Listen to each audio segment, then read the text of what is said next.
Hi అండి. ఎలా ఉన్నారు? లాటరీ లేకుండా యూఎస్ఏకి వర్క్ వీసా వస్తదంటే నమ్ముతున్నారా?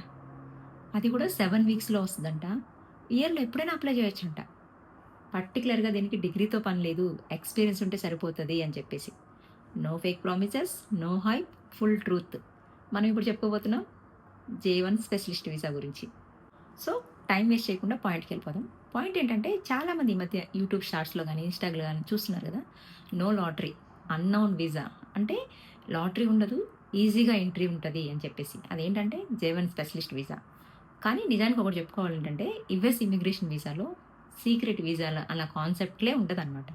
సో, మ్యాటర్‌కెళ్ళిపోదాం. మ్యాటర్‌కెళ్ళిపోయే ముందు జే1 అంటే గనక ఎక్స్‌చేంజ్ విజిటర్ ప్రోగ్రామ్. ఇది వర్క్ వీసా కాదనమాట. Training plus knowledge exchange visa. J one specialist category అంటే ఏంటంటే గనక మీరేదైనా ఒక ఫీల్డ్‌లో ఎక్స్‌పర్ట్ అయితే మీకొచ్చిన నాలెడ్జ్‌ని యూఎస్‌లో షేర్ చేయడానికి వీసా ప్రొవైడ్ చేస్తారనమాట. ఎగ్జాంపుల్‌కి ఏఐఆర్ టెక్ ఎక్స్‌పర్ట్, చెఫ్ వచ్చేసి అంటే స్పెషలైజ్డ్ కుకింగ్ ఏదైనా ఉన్నా కానీ, రీసెర్చ్ కానీ, ఎడ్యుకేషన్స్ కానీ, ఇంజినీరింగ్ నెక్స్ట్ స్కిల్స్ కానీ, ఇలా అన్నిట్లో మీకు ఏదైనా ఎక్స్‌పర్ట్ అయింటే గనక, ఆ ఎక్స్‌పర్ట్ మీరు ఏ దేంట్లో ఎక్స్‌పర్టో ఆ నాలెడ్జ్‌ని షేర్ చేయడానికి మీరిక్కడికొస్తారనమాట. మళ్ళీ ఇది వర్క్ వీసా కాదు. మీ నాలెడ్జ్‌ని షేర్ చేయడానికి ఇక్కడికొస్తారనమాట. ఇదేంటంటే మాక్సిమం డ్యూరేషన్ 1 ఇయర్ మాత్రమే ఉంటదనమాట.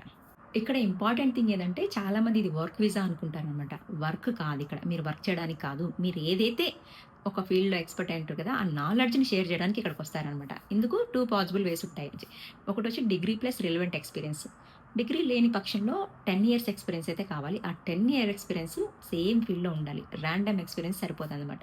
చాలామంది ఏందంటే ఇది ఈజీగా వచ్చేస్తది. ఎందుకు కంపారిటివ్‌లీ హెచ్1తో కంపేర్ చేస్తే గనుక ఇది ఈజీ అంటారంటే గనుక ఇది ఇయర్‌లో ఎప్పుడైనా అప్లై చేయొచ్చనమాట. కంపారిటివ్‌లీ హెచ్1బీ లాగా ఆహ్, లాటరీ అదేం ఉండదనమాట. సో, దీనికి ఎప్పుడైనా అప్లై చేయొచ్చు అని చెప్పేసి. అండ్ ప్రాసెసింగ్ టైమ్ కూడా చాలా ఫాస్ట్ ఉంటది. నెక్స్ట్ వచ్చేసి కన్సల్టెన్సీలో హెచ్1బీకి కొంచెం హై కాస్ట్ అని చెప్పేసి, దీనికి అలా స్కామ్‌లు గట్రా ఏమి ఉండవు అని చెప్పేసి, దాంతో కంపేర్ చేస్తే ఇది ఈజీ ప్రాసెస్. అందుకే ఇది ఈజీ అని చెప్పేసి అనుకుంటున్నారనమాట. మనకి ఇక్కడే అసలు స్టోరీ స్టార్ట్ అవుతదనమాట. ఎందుకంటే వర్క్ ఫ్రీడమ్ ఉండదు. మీరు ఫుల్ టైమ్ ఎంప్లాయ్ లాగా వర్క్ చేయలేరు. మీ ప్రోగ్రామ్ అనేది స్ట్రక్చర్డ్‌గా ఉండాలి. అంటే మీరేంటి మీ రోల్ ఏంటంటే జస్ట్ మీ ట్రైనింగ్, మీ నాలెడ్జ్ ఏదైతే మీరు ఏ ఫీల్డ్‌లో అయితే ఎక్స్‌పర్ట్ ఉంటారో ఆ నాలెడ్జ్‌ని మీరు షేర్ చేయాలి. ఫుల్ టైమ్ ఎంప్లాయ్ లాగా వర్క్ చేయడానికి కుదరదు. సెకండ్ వచ్చి ఎంప్లాయర్ డిపెండెన్స్ అనమాట. ఎందుకంటే మీరొక స్పెసిఫిక్ స్పాన్సర్‌కి గాని, ఎంప్లాయర్‌కి గాని టైడ్ అవుతారనమాట. అంత ఈజీ కాదు అటు ఇటు మూవ్ అవ్వడం. మనం ఏంటంటే హెచ్1బీ అనుకోండి, మీకు ఒక మంచి జాబో లేదంటే ఒక ఎంప్లాయర్ కరెక్ట్ పర్సన్ దొరికారనుకోండి, మీరు ఈజీగా ఎంప్లాయర్ ట్రాన్స్‌ఫర్ పెట్టుకోవచ్చు. బట్ ఇలా అట్లా కాదు. మీరు ఒక స్పెసిఫిక్ స్పాన్సర్‌కి గాని, ఆ ఎంప్లాయర్‌గా టైడ్ అయి ఉంటారు కాబట్టి అంత ఈజీ కాదు చేంజ్ అవ్వడం అని చెప్పేసి. థర్డ్ వన్ వచ్చి 212 ఈ రూల్ అనమాట. చాలా మంది చేసే బిగ్గర్ మిస్టేక్స్ ఇదే అనమాట. అంటే కొంతమందికి జే1 వీసా హోల్డర్స్‌కి 2 years home country rule apply అవుతుంది. అంటే యూఎస్ నుంచి తిరిగి వెళ్లి 2 ఇయర్స్ స్టే చేయాల్సిన అవసరం ఉంటది. సమ్‌టైమ్స్ ఏందంటే ఇది వేవియర్ కావచ్చు. బట్ అంత ఈజీ కాదు. క్యాన్సిల్ చేసుకోవడానికి ఆప్షన్స్ ఉన్నాయి. కానీ స్ట్రాంగ్ రీజన్ కావాలి. అప్రూవల్‌కనేది కొంత టైం పడతదనమాట. ఏంటి ఒకవేళ బిఫోర్ మీ హెచ్1బీ స్టార్ట్ చేయాలన్నా, గ్రీన్ కార్డ్ ప్రాసెస్ స్టార్ట్ చేయాలన్నా, హెచ్1బీకి అప్లై చేయాలన్నా, చాలామంది ఏందంటే ఇది డైరెక్ట్‌గా హెచ్1బీకి కన్వర్ట్ అయిపోవచ్చు అని చెప్తారనమాట. ఫోర్త్ వన్ వచ్చి హెచ్1బీ కన్వర్షన్ మిత్ అనమాట. జే1 మీద వచ్చేసి హెచ్1బీకి కన్వర్ట్ అవ్వచ్చు అని చెప్పి చాలామంది చెప్తుంటారనమాట. బట్ రియాలిటీ ఏంటంటే స్టిల్ హెచ్1బీకి లాటరీ ఉంటదనమాట. డైరెక్ట్ కన్వర్షన్ అనేది కాన్సెప్టే లేదు. మీరు మళ్ళీ హెచ్1బీకి వెళ్ళాలంటే స్టిల్ లాటరీ ఈస్ దేర్. కొంతమంది ఏం చెప్తారంటే జే1 మీద వచ్చేసి లాటరీకి లేకుండా హెచ్1బీకి కన్వర్ట్ అయిపోదాం అంటారు. అలా ఏముండదు. జే1 వీసా మీద వస్తే సమ్‌టైమ్స్ కొంతమంది జీ1 వీసా హోల్డర్స్‌కి 2 years home country rule apply అవుతదనమాట. దాన్ని చాలామంది మిస్టేక్ చేస్తా ఉంటారు. ఈ 212 ఈ రూల్‌ని మిస్టేక్ చేస్తారనమాట. మ్యాక్స్ అది తప్పించుకోవడానికి ట్రై చేస్తారు. సమ్‌టైమ్స్ ఏంటంటే అది అంత ఈజీ కాదు. దానికి ఒక ప్రాపర్ స్ట్రాంగ్ రీజన్ కావాలి. ప్రాపర్ గైడ్‌లైన్స్ అని ఉండాలి. గవర్నమెంట్ అప్రూవల్స్ రావాలి. దానికంతా కూడా టైం పడతది. మిడ్‌లో ఏం జరుగుతుందంటే ఇదంతా కూడా డైరెక్ట్‌గా జే1 మీద వచ్చేసి హెచ్1కి వెళ్ళిపోవచ్చంట అని చెప్పేసి ఒక ఆహ్, ఉంటది కదా! ఒక ప్రోగ్రామ్ అనేది. అలా క్రియేట్ చేసేస్తారనమాట. ఫిఫ్త్ వన్ వచ్చేసి ఫేక్ మార్కెటింగ్ ట్రాప్స్ అనమాట. నేను చాలా వరకు ఈ యూట్యూబ్ షార్ట్స్‌లో గాని, ఇన్‌స్టాగ్రామ్‌లో చూసినప్పుడు కూడా ఎవరైనా జే1 వీసా సెర్చ్ చేస్తుంటే గనుక కమెంట్ జే1 అని చెప్పండి. మేము we will send to US అని చెప్పేసి. యూఎస్ పంపించడం వరకే వాళ్ళ రూలు. ఇక్కడ ఏం జరుగుతుందనేది అంటే ఇది మాక్స్ డ్యూరేషన్ పీరియడ్ మీకు 1 ఇయర్ మాత్రమే. అంటే లైక్ ఏంటి జే1 మీద వచ్చినప్పుడు మీరు ఫుల్ టైమ్ ఎంప్లాయీగా చేయలేరు. మీరు ఒక ఎంప్లాయర్‌కి టైర్డ్ అయి ఉంటారు. అంత ఈజీ కాదు అటు ఇటు మూవ్ అవ్వడం. ప్రాపర్‌గా మీరు వర్క్ చేయడానికి కాదు. మీ ఏదైతే ఎక్స్‌పర్ట్ ఉంటారో అది ఆ నాలెడ్జ్‌ని షేర్ చేయడానికి, అది ట్రైనింగ్ ఇవ్వడానికి మాత్రమే వస్తారు. తర్వాత చాలామంది హెచ్1కి మూవ్ అయిపోదాం అంటారు. అదంతా మిత్ అనమాట. సో, దానికి ఒక ప్రాసెస్ అనేది ఉంటది. యూఎస్ వీసా ప్రాసెస్ అనేది లీగల్ ప్లస్ స్ట్రిక్ట్‌నెస్‌తో కూడుకుంటది. షార్ట్‌కట్ అనేది ఎప్పుడు రిస్క్‌తో కూడిన పనే. అలాంటి మాటలు మాత్రం ఫేక్ మాటలు మాత్రం నమ్మకండి. మేబీ సమ్‌టైమ్స్ ఛాన్స్ రావచ్చు. అలా వచ్చినా కూడా మీరు జే1 వీసా మీద వచ్చిన తర్వాత మళ్ళీ హోమ్ కంట్రీ రూల్ అప్లై అయ్యి మీరది తప్పించుకోవాలంటే ఏదైనా స్ట్రాంగ్ రీజన్ ఉండి తప్పించుకున్నా కూడా స్టిల్ హెచ్1బీకి మూవ్ అవ్వాలంటే still there is a lottery. So, ఆ రూల్ అయితే కంపల్సరీ ఉంటది అని చెప్పేసి.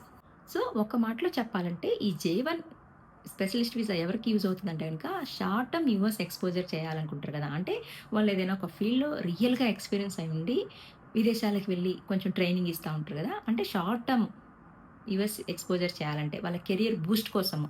వాళ్ళు ఏదో ఒక ఫీల్డ్‌లో మంచి ఎక్స్‌పీరియన్స్ అయ్యి ఉంటారు. వాళ్ళు ఇట్లా వెళ్ళేసి ట్రైనింగు అండ్ వాళ్ళ ఏదైనా నాలెడ్జ్ షేర్ చేసుకుంటారు కదా! అలాంటి వాళ్ళ కోసమైతే ఇది పర్ఫెక్ట్ అనమాట. అంతేగాని లాంగ్ టర్మ్ సెటిల్‌మెంట్ గానీ, గ్రీన్ కార్డ్ ప్లానింగ్ కానీ, ఫుల్ టైమ్ జాబ్ సెర్చ్ కోసం గానీ అలాంటి వాళ్ళకి యూజ్ కాదు. సింపుల్‌గా చెప్పాలంటే జే1 అనేది టెంపరరీ ఎక్స్‌పోజర్ వీసా అనమాట. హెచ్1బీ అంటే రియల్ వర్క్ వీసా అది. ఇంకా గ్రీన్ కార్డ్ అంటే పర్మనెంట్ స్టే. అలా కంపేర్ చేసుకోవాలి. అంతేగాని జే1 మీదొచ్చేసి హెచ్1బీకి మారిపోయి హెచ్1బీ నుంచి గ్రీన్ కార్డ్‌కి మారదామంటే గనక అదంతా ఏమో ఒకప్పుడు జరిగిందో లేదో నాకు తెలీదు. ఇప్పుడైతే not at all work. Still J one specialist visa అనేది ఫేక్ కాదు. అట్లా అని చెప్పి షార్ట్ కట్ కూడా కాదనమాట. కరెక్ట్ అండర్‌స్టాండింగ్‌తో చూస్తే గనక మంచి ఆపర్చునిటీ అవుతది. మనం రాంగ్ ఎక్స్‌పెక్టేషన్స్ పెట్టుకుంటే గనక ప్రాబ్లమ్ అవుతది అని చెప్పేసి. అది ఎవరికి యూజ్ అవుతుందంటే రియల్‌గా మీకు చెప్పాలంటే ఒక బిజినెస్ బాగా ఎక్స్‌పీరియన్స్ అయ్యి ఉంటారు. వాళ్ళేదైనా వాళ్ళకి ట్రైనింగో, వాళ్ళ నాలెడ్జ్ షేర్ చేసుకోవాలనుకుంటారు కదా! అలాంటి వాళ్ళు ఇక్కడికి కెరియర్ బూస్ట్ కోసం, ఎక్స్‌పోజర్ కోసం వస్తా ఉంటారు. యూఎస్ షార్ట్ టర్మ్ ఎక్స్‌పోజర్ కోసం వస్తా ఉంటారు. అలాంటి వాళ్ళకి బెస్ట్ యూజ్ అవుతదనమాట. అంటే వాళ్ళు కరెక్ట్ అండర్‌స్టాండింగ్‌తో చూస్తే మంచి ఆపర్చునిటీ లాగా యూజ్ చేసుకోవచ్చు అని చెప్పేసి. సో, జే1 వీసా ఎలా అప్లై చేయాలంటే గనక డైరెక్ట్‌గా జే1 వీసాని అప్లై చేయలేరు. ఒక స్పాన్సర్ ఆర్గనైజేషన్ అది జే1 వీసా అప్రూవ్ చేయాలనమాట. ఫస్ట్ ఆఫ్ ఆల్ మీరు ఏ జే1 కేటగిరీకి అప్లై చేస్తున్నారో క్లియర్ కావాలి. అంటే లైక్ ట్రైనీనా? స్పెషలిస్టా?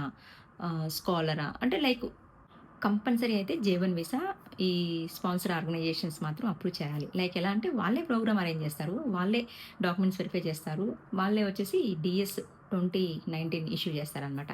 లైక్ ఎగ్జాంపుల్‌కి ఎలా అంటే గనక కల్చరల్ ఎక్స్‌చేంజ్ ఆర్గనైజేషన్స్ ఉంటాయి కదా! అవి యూనివర్సిటీసు, రీసెర్చ్ ఆర్గనైజేషన్స్ అవి. అంటే కంపల్సరీ ప్రోగ్రామ్ ట్రైనింగ్ ప్రొవైడర్స్ ఉంటారు కదా! ఇలాంటియనమాట.